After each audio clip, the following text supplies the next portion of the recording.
Welcome back to the mic, everyone. Last time we touched on the massive historical weight of the Caribbean, and today we're diving straight into the vibrant souls of the culture, the music, the language, the incredible food, and the stories that bind the region together.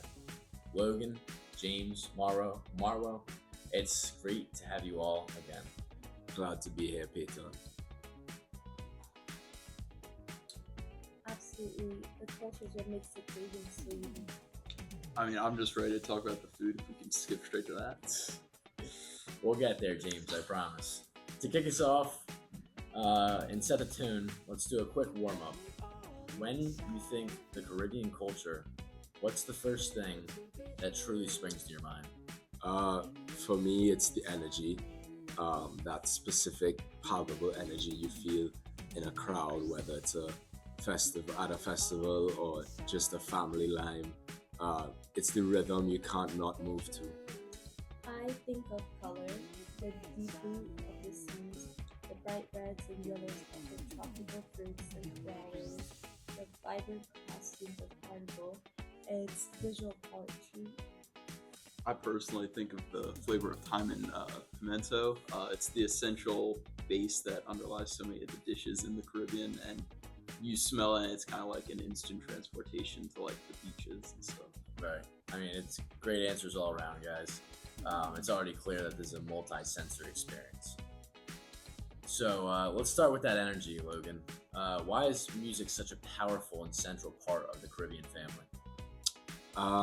It's historical for many islands, especially those with an African heritage. Drumming and singing were like forms of resistance, communication, and storytelling when traditional language was suppressed. Music wasn't just entertainment, it was a newspaper, a political commentary, and a connection to home. That's absolutely right. Think of Calypso. It was the only place people could safely criticize the government or the elite. It gave the common person a voice. But here's a fact that most people miss. In Trinidad, the steel pen, now the national instrument, was literally born out of rebellion, replacing African drums that were banned by the British. It's a sound created from discarded oil drums, a pure expression of resourcefulness.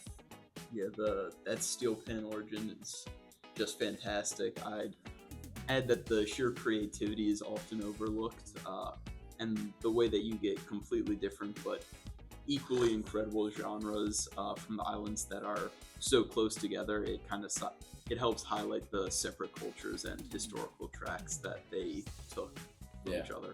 That leads me to my next point.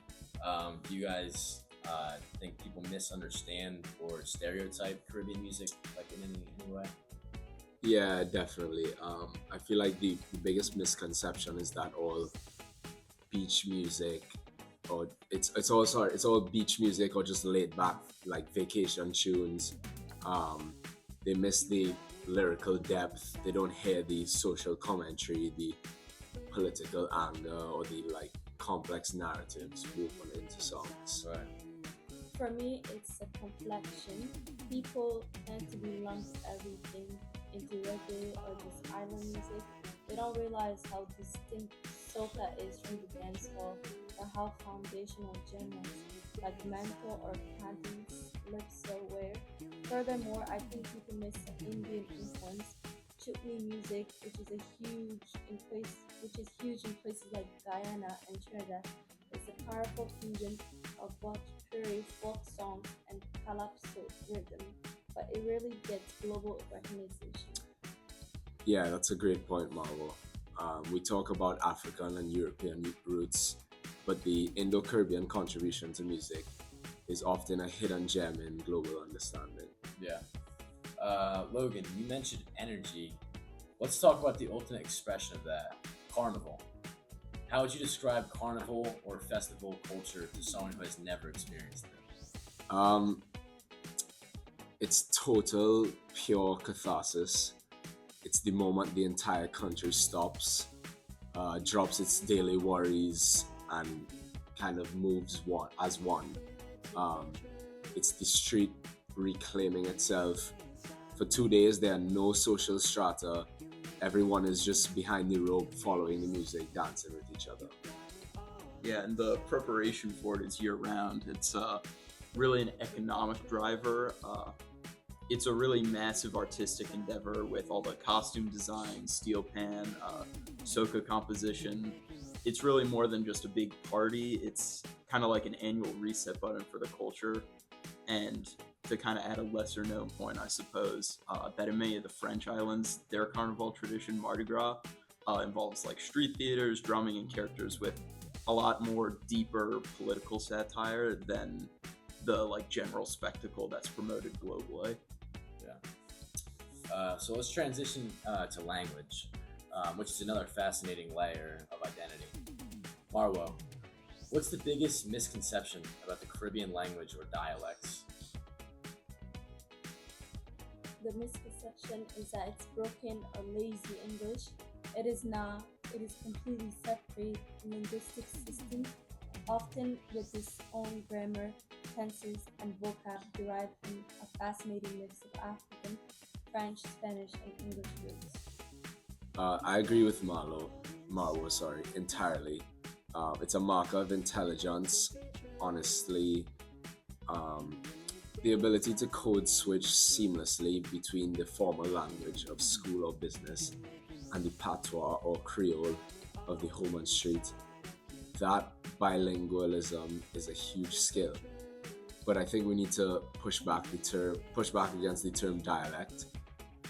Linguists often argue there are distinct languages developed out of necessity in a multilingual contact zone.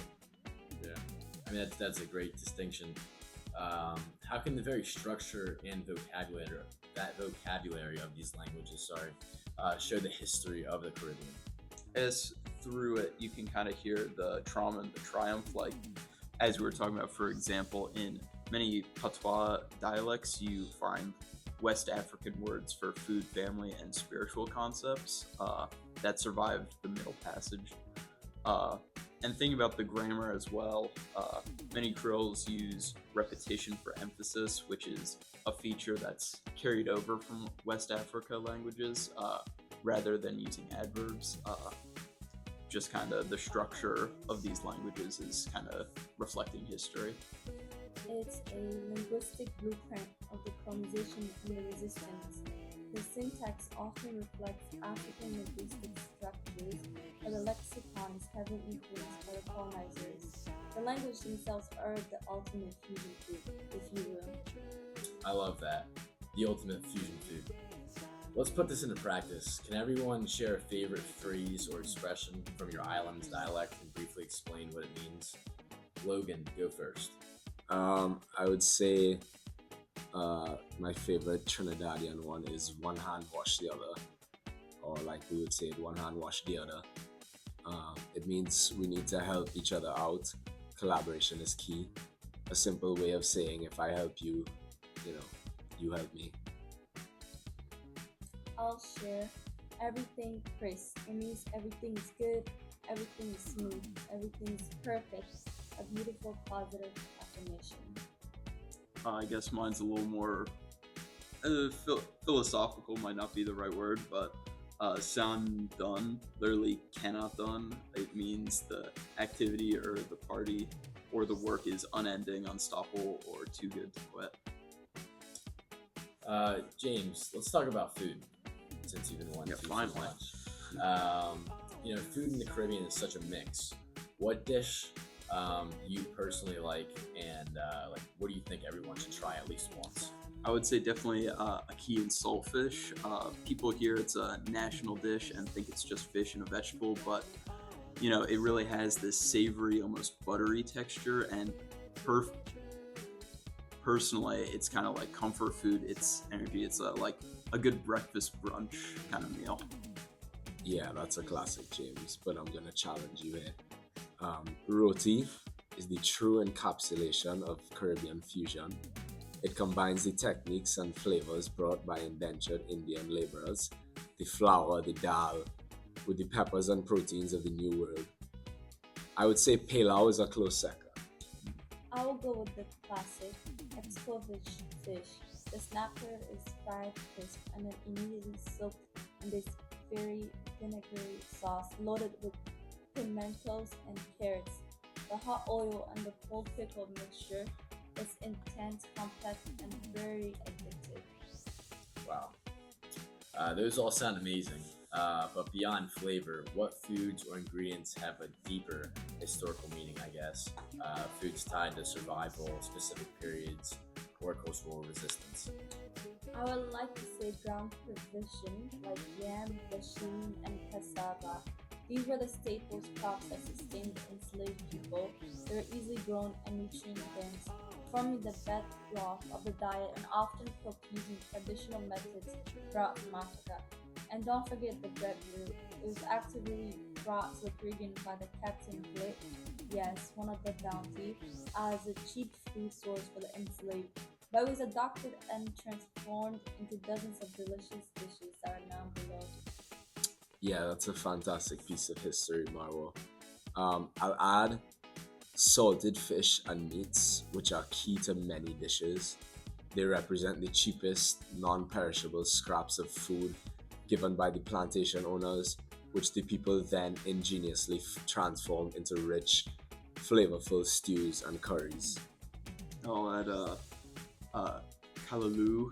It's made from the leaves of the taro plant, but it's often cooked with okra and coconut milk. And it was kind of a dish of necessity using every part of the plant, and it represents the resourcefulness of blending of cultures. Yeah, I mean, what a rich discussion.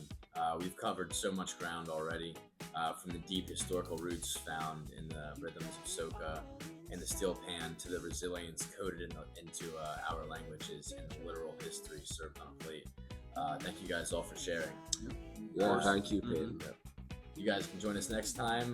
We're going to shift our focus to contemporary the Caribbean, tackling crucial issues like climate change, migration.